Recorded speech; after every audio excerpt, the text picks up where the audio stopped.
Here's a problem that we did in class. I just wanted to record it for YouTube. So basically, you have $8,000. You put in an account, which is 5% interest compounded continuously, and you want to find the balance after 1 year. So here's what you do. So first of all, let's look this up. So we know that when it comes to compound interest, the ADT is equal to RA, meaning that the growth is proportional to what's in the account. They're also telling us that A of 0 equals, if you look at A of course is the balance. If you look at the balance as a function of time, when t equals 0, meaning when you begin this, so A of 0 is 8,000 because at t equals 0, at time 0, you started with $8,000. We want to find A of 1. We want to find out the balance after 1 year. So they're giving us A of 0. They're giving us the interest rate, which by the way that's R. And we want to find A of 1.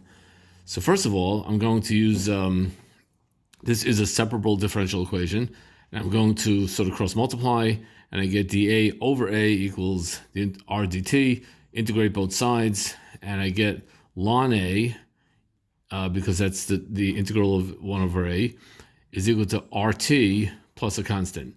Now I'm going to exponentiate each side, meaning I'm going to raise each side. I'm going to raise e to each power because the exponents are equal.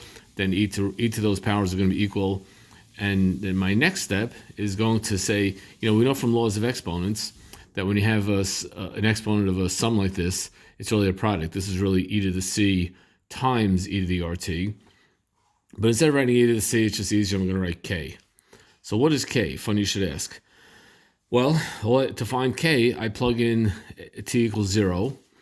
And e to the rt just becomes e to the 0 because it's, t is 0 times r, it's just e to the 0. A is 8,000 because that's what the information was given to us. And this is just k, so k equals 8,000. In fact, this is the general formula for continuous compound interest.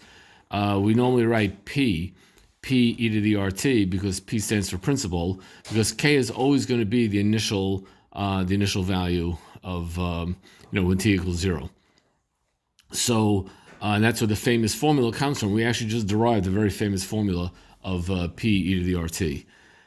Anyways, our particular solution of the differential equation is now A equals 8,000 e to the 0.05 t. So all I got to do is plug in t equals 1 and solve for A. And I do that, and I get, because I didn't just know this in my head, I had to use a calculator, of course, and I got $8,410.17, which means you put $8,000 in the account, you come back a year later, and now magically there's an additional $410.17 in the account that you didn't have before.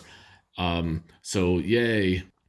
And I think it's also awesome that we derived a very famous formula, A equals P times E to the RT, and you see it's derived with differential equations, separable differential equations. And that is how we do that.